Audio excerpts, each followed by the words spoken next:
Hello and welcome to Tek WOT Fishermans, and this is a video of the Action 10 on Fisherman's Bay, and this is quite a good game I had the other day. I thought I'd share it with you guys. So as you can see, I start off like what I like to do in my mediums on Fisherman's Bay, especially when you start on the North Spawn, is playing this mid-ridge, like beginning game. I take a really stupid shot there, like it was kind of unexpected to us. It was actually 140. I just put a shot over towards the STRV because he's kind of there and open. But as I was saying, I quite like to kite these ridge lines to begin with and just try and like poach free damage, because I feel that like early game, especially in medium, you don't really have the ability just to be able to push off like where the T54 of the Sheridan is with what little intel you have. You could argue, yes, the team has lit quite a lot, but at the moment I'm kind of probing, trying to find like a weak spot in the team, just trying to like get the free damage off and just try and basically get some shots off. So I managed to put a nice shot into this Action 10 as he just crest back out around that corner, and I basically, what you see me do here is I don't want to take a shot back for that. Like I'm basically just trying to get that free damage and like try and trade well,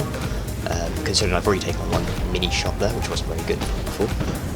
So I decided to kite this ridgeline out. I dropped back there just to basically, because I noticed if you watched before, that Action 10 followed me across the ridgeline, and I just wanted to drop back to see if I could get him to basically move on. To think that I was going to start like trying to go back across. Get really unlucky here with this shot. I guess I didn't really aim it, it was more of a snap than anything. I just tried to hope to see if I could get a free shot damage there. What you're going to see me here like do again here is I'm just going to, like, the way I look at this ridgeline, there's like 3 or 4 different spots that I like to engage from. Now you saw me engage into one spot there, a bit of a dirt moment there, crashing into the tank. But you saw me engage from one area there, and then you're going to see me move up to the second area here, which is by the women in the house. The way I like to look at this ridgeline is there's like 3 spots that I use to try and like keep dominance over this area, which like either side of this house is 1 and 2, and then if you can push further forwards up to that tree in front of me when you have like safer, it's like almost like a U-shaped ground. It's quite a nice little hold down location if it's safe in front of you to be able to push there. Now I notice this IS-7 is kind of like, we've got heavies here, and I don't really understand why the Mousejet's playing so far back, and I see this IS-7's kind of misplaying here. He's kind of on his own, overextended, and he's kind of, the mouse is in a good weak spot, so I just give him a quick shot there, give him a quick bit of help, and just try and basically take him.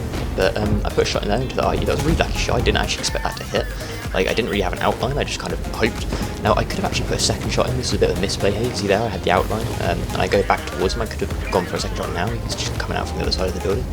But I decided to try and pay attention to that heavy because I want to see what he's doing, if he's got a shot on me. I'm kind of worried about that. But because I've let that IU go, I kind of think, right, well, I'm going to go and try and see if I can force my weight around over the other side, because I want to try and still help this Sheridan, the T54 on the other flank, because they are pushing, and they're kind of progressing our map dominance, you could say, our map control, and I want to kind of help them kind of secure this area. So I'm just trying to basically spread my damage out across the flank. Now I get lit here, and I'm thinking like, what could have lit me? And I'm guessing maybe the WZ. You can see he's here. Like, I notice him now, and you can see I just get the auto aim off there. And like, you can see what I do here is I wiggle just in case he's trying to like shoot me. It basically means it's harder for people to be able to connect to a clean shot. But he basically manages to drive by the house and don't get killed at the moment. But we're already up to 2,400 damage just from little shots here. But this is what I like to do. Like, it's stupid hit here from the object 140. And what I like to do is that every time I get hit, I will actually drop back, because it will make people think you're relocating. No matter kind of, it will basically mean they'll go and try and focus someone else probably for a little bit, because they haven't really, they have to look at someone else most likely. So I come back up onto the ridgeline here just to see where that object 140 was, to see if I actually have clean shots on him. If he shot me, then it most likely means there's an angle here. So you can see I'm just kind of probing these two, just trying to see. Like, see, I get a really like glimpse there. I'm like, okay, so that's something to work with. And you can really see I'm just trying to probe. I keep getting these little glimpses. I just get really lucky. Like now, from here on, I kind of like farm this object 140 a little bit, just because you can see. Like, I'm trying to help these guys out on that other flank, because we need to progress that. Like, it'd be really good to be able to start pushing that flank. You can see now the Action 10s that started dropping back. I noticed this at this point as well, because he was someone that was actually, it was kind of gunning for me at one point. I was wondering, like, is he going to kind of like not focus me but try and take me down, kind of his counterpart. But I guess he's kind of lower hit points now, and he's going to try and sort of sit back and just try and get some damage out, try and farm a little bit, kind of take more of a backline role. But you can see this is the spot I was on about before, where you kind of like hold down-ish. It's a nice little spot. I like to use this when you have like, you can see now that kind of this sort of line in front of me is quite clear, except for the tank right down at the bottom, which kind of means unless I get spotted here, then I'm kind of safe. It's about to get hot. I'm about to start loading some heat for this IS-4, because I bounced a couple of shots. That was quite a bad aim shot, probably hit the space arm on the side there. I just checked the artillery, or the light tank there, just to see if I can get a shot of him, but I can't. So I switch back to the Icefall. I'm trying to go for that rear engine deck, and I get the tracking shot there, which just in time to be able to get the 500 assisted damage, which was quite nice. And you can see I'm actually trying to go for that lower plate on the front, and I get another tracking shot here.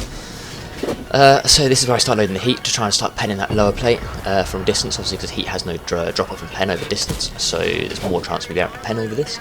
Now this is my argument, is what gold rounds are kind of for, is these kind of engagements where like you're not realistically going to pen, but you need to start trying to work something over. Now you can see they've put a lot of their tanks into that back corner.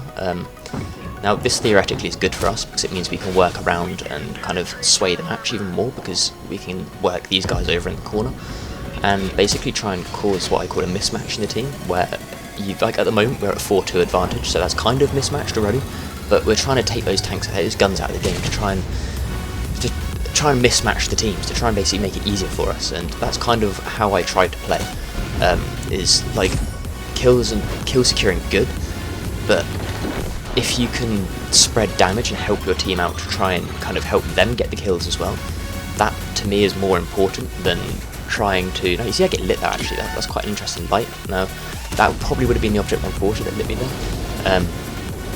And so like you can see I just kind of kite about a little bit, just have a little look around, just try and see, is anyone actually going to try and shoot me? Like there is quite a few angles on me here, but no one seems that interested in engaging me here, so I decide, well, I can actually farm still from here, which it took me a little bit too long. I just get the killing shot from this guy. It's quite a bad aim shot, to be honest, like the reticle's lagging a little bit further behind than I would have thought, but we still managed to get the kill off, which is nice. So I start working over this STRV, because obviously I've got his flank, and everybody knows the STRV's sides are virtually paper thin. So low heat is, I think, is for that, and you can just take him out and try and farm some more of him. So we're up to about 4,000 damage now, believe it or not, just from random things, but we've basically created the mismatch where this, from here on in, like, this game's in the bag unless we catastrophically throw this. I don't really understand why people try and ping the map in these ones. We know where the enemy tanks are, let's be honest. It's a bit silly to try and ping the map, but I guess some people are a bit weird like that. So anyway, I start just kind of relocating over to the side, because obviously this is where the last damage is in the game. And you know, like trying a chance shot there on that action 10. Unlucky it doesn't connect. It could have connected, I guess. It was, if I'd shot post per second earlier, could have got a kill there, but oh well. So what I notice here is we have the 2 tank destroyers. Now they can't really front in this engagement, even though there's only like 3 tanks there. They still have a heavy and a Centurion. Now, those 2 tank destroyers are still paper thin. They really can't afford, with the DPM they have there with the STRV and the action 10, to push in together. So I need to start to basically create another little angle here, just to make sure that they can't flank out, and you know what I mean, just to make sure we catch it. Now you see the action 10's pushing forwards just there, so I know he's coming, so I'm ready for him. And I just, like, he does put the shot in, but I managed to get the kill shot off. Now this is where it all goes south. They knock out my turret, and yeah, I do actually go down for this, because I should have repaired it, but I'm an idiot and I don't, because I don't really want to waste the credits. But to be honest, we've won the game, game's done. So anyway, if you enjoyed the replay, please like, follow, comment, subscribe, all that good stuff, and I'll catch you on the next video. Take it easy, and peace out.